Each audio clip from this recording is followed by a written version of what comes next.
Eu acho que eu sei o que você deve estar pensando agora. Rito segundo, não acha exagero falar mal de apenas mais uma animação da Disney que eles só lançaram para preencher o catálogo do Disney Plus? E eu super concordaria se fosse de Um Mundo Estranho que a gente estivesse falando. Afinal, eu nunca pisei muito nesse filme, já que pra mim ele é só mais uma animação random que a Netflix, que a Disney lançou para inflar o catálogo dela.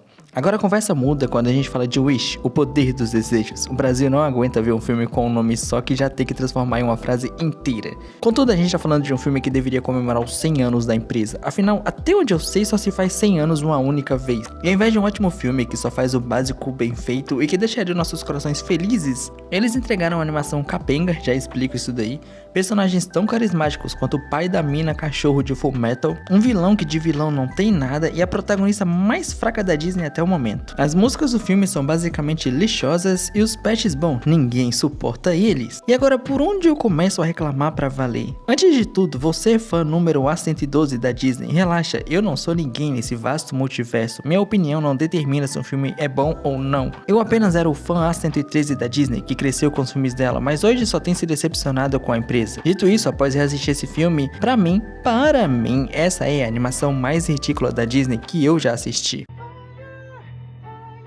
É o seguinte, eu acho que a coisa que eu menos tenho pra reclamar desse filme seria a animação dele, mas eu também não tenho nada pra elogiar. Sendo um filme pra comemorar 100 anos de um estúdio que até então tinha uma história longa com animações 2D, você esperava que eles fossem fazer um filme animado totalmente em 2D? E o negócio já começa por aí, eles não fizeram isso. Mas tudo bem, já que a gente vive na era que a Aranhaverso popularizou a mistura de 2D com 3D, onde os estúdios podem dar uma estética única pro filme em si. E a Disney tinha nas mãos dela a escolha perfeita, uma animação 2D com 3D que tivesse a estética de livros infantis antigos. É que assim, por anos, essa meio que foi uma das marcas do estúdio. O Shrek até zoou com isso, se eu não me engano. Mas no final do dia, o que eles fizeram foi o seguinte: antes de tudo, saiba que eu vou usar termos que não são as definições corretas, tá? Então se você entende das técnicas de animação, eu já peço perdão se você se sentir ofendido, eu juro que não é de propósito. Mas o que parece é que a Disney mandou os animadores fazerem o filme no 3D padrão que eles já fazem há anos, e eles só jogaram um filtro 2D por cima, tipo esses que você acha em apps e editores de vídeo. Só que aqui claramente com um pouco mais de orçamento e qualidade, porém não o suficiente para dizer que ficou um bom trabalho. E eu juro que essa é a impressão que passa quando você tá vendo o filme. É só basicamente um filme 3D padrão da Disney com um filtro que emula 2D e livros infantis, a estética pelo menos. Só que não teve tanto polimento assim. Se tu olha o filme, o design dos personagens, além de estranho, eles não têm charme nenhum e muita coisa que ali parece que tá inacabada, mas não naquele estilo proposital que dá um charme e tudo mais. Só tá realmente inacabada mesmo. Os cenários não têm charme nenhum e até as cores desse filme foram uma péssima escolha. Como eu disse, é pouco a se reclamar, mas nada pra elogiar. Afinal, não tem uma cena nesse filme que eu pense e olhe, nossa, o paper maneiro. Não há vagas pra esse tipo de coisa aqui.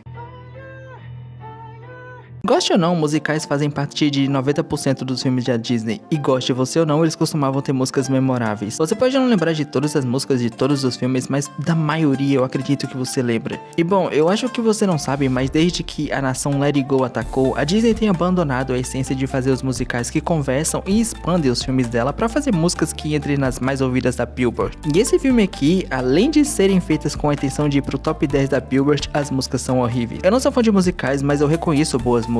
E no caso desse filme, tudo que o sol toca em termos de músicas é triste. A primeira música do filme é a menos ruinzinha de todas, mas você vê o esforço em tornar ela uma música pop que eles queriam muito que entrasse nas mais ouvidas do Spotify. Além de ser uma música que destrói um dos plots do filme completamente, causando um excelente furo de roteiro. Só que depois disso a gente tem a música que supostamente seria cantada pela protagonista e a versão humana da Estrela dos Desejos, mas como a versão humana foi cortada do filme e pelo visto eles queriam muito manter o máximo possível dessa música, eles transferiram ela pro Rei Magnífico e pra protagonista, o que dá uma vibe meio estranha porque essa música não fala sobre o que acabou de acontecer na cena, e mesmo que eles tentem disfarçar com o clipe, essa música só é fraquíssima e estranha porque o rei tá na casa dos 40 e a Asha tá na faixa dos 16 e tecnicamente é uma música de romance, mas enfim. Depois temos a música I Want, onde a protagonista canta sobre o que ela mais quer, e eu juro que eu ouvi essa música várias vezes e até hoje eu não sei o que diabos essa garota tanto deseja. A música, além de ser ruim, não faz o trabalho dela de explicar os sentimentos e desejos da protagonista. E depois disso tem a música onde todos os animais e a protagonista cantam.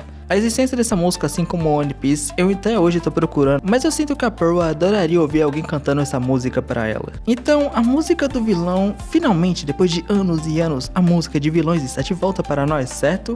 Não exatamente. Ao invés de uma música imponente que deixasse claro as intenções do vilão, seus planos, ou então que falasse mais sobre ele, o que a gente ganha foi uma música onde o suposto vilão do filme reclama sobre como ele não é valorizado, em uma cidade onde as pessoas literalmente fazem biscoitos com a cara dele. Sim, magnífico. This is the things you get, son of a... Desculpa, quase que eu me passo aqui.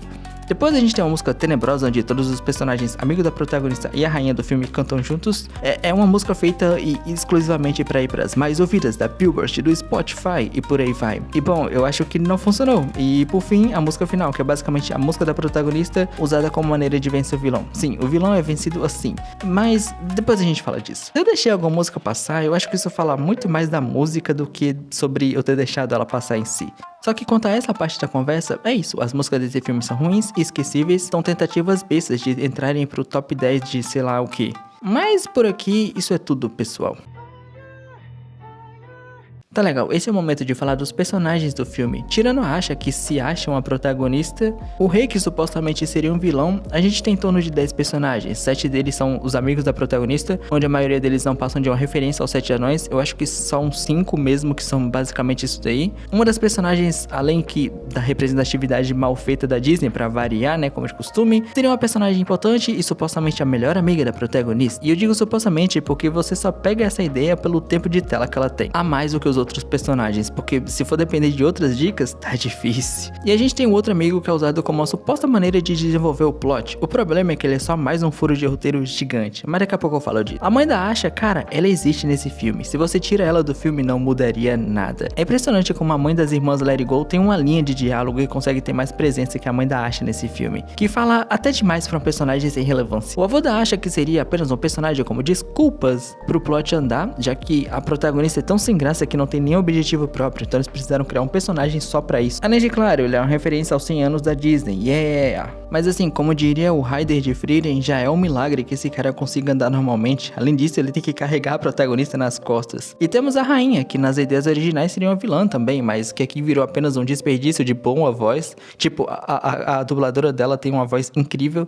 No caso, na versão original, eu não cheguei a ver a dublado, desculpa. Além de tudo isso, ela é uma personagem que mais cria problemas pro plot do vilão, que não é um vilão, inclusive, do que qualquer outra coisa. Mas depois de tanto comentar, finalmente é hora de falar sobre a protagonista do filme. É tão engraçado pensar que as roupas infantis que a Rapunzel usa no filme dela tem mais profundidade e camadas que toda a existência da Asha, também conhecida como a protagonista de Wish, da Disney. Primeiro de tudo, vamos pra motivação dela fazer o que ela faz, que nem vem dela mesma. Se você tirar a existência do avô dela nesse filme, a personagem não teria nenhuma razão pra existir, nenhuma motivação pra fazer o que faz.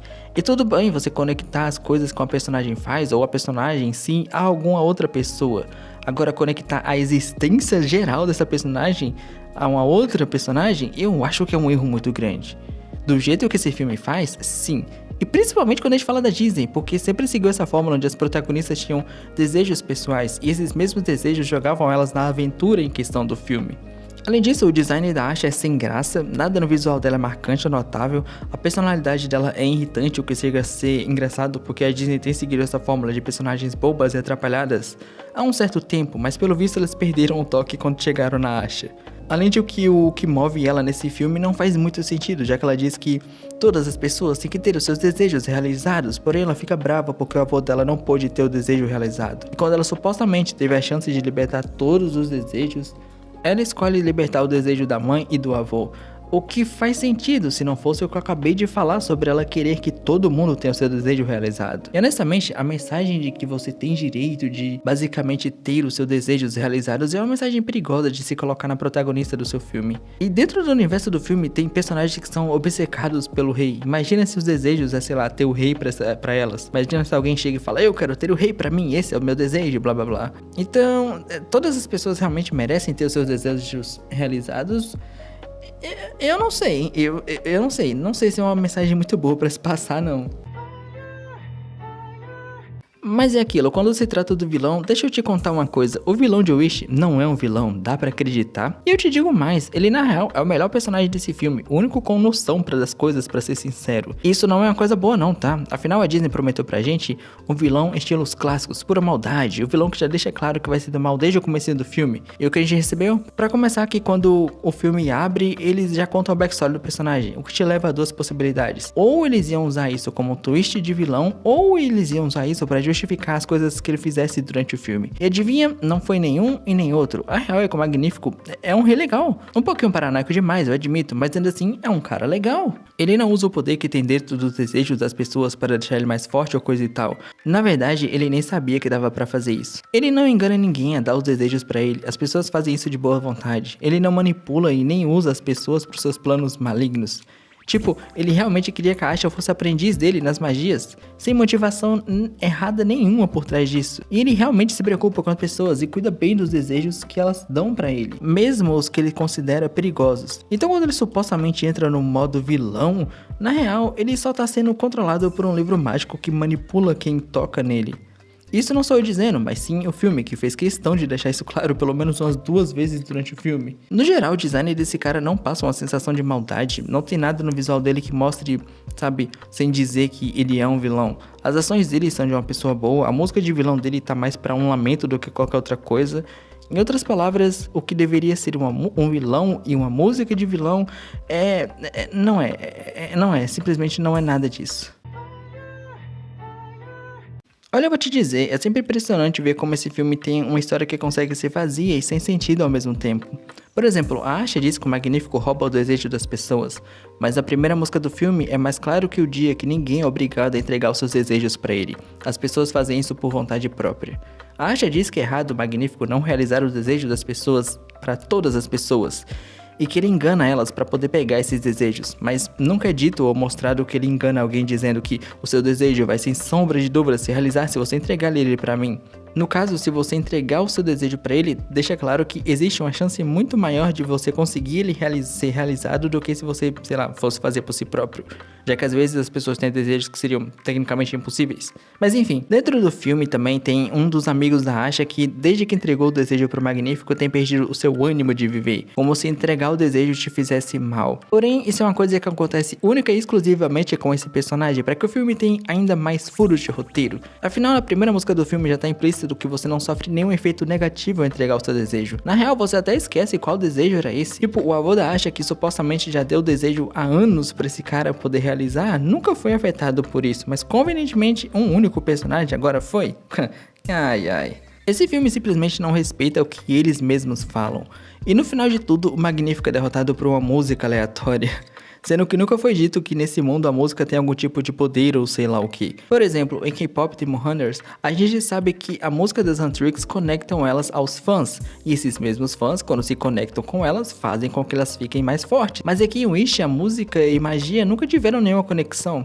Ou seja, derrotado por musiquinha, meu Deus. Sendo muito honesto, eu ainda tenho muito mais coisas pra reclamar desse filme, como o fato de que a Disney perdeu o jeito pra fazer patches que não tem mais carisma nenhum e nem são cativantes igual costumavam ser, o desperdício de personagens e as referências que honestamente, ok, às vezes é bem colocado, mas às vezes só tá ali por tá mesmo. E algumas explicações que honestamente só não tinham necessidade de existirem, como a origem da Fada Madrinha, sim, eles explicaram isso, e a possível explicação de como o Zootopia surgiu, sendo que isso não faz sentido, porque em Zootopia tá claro que o negócio aconteceu através da evolução e não de magia. A verdade é que mesmo anos depois, o Wish é uma animação ridícula. Mas sabe o que não é ridículo? Frieren. Assista Frieren.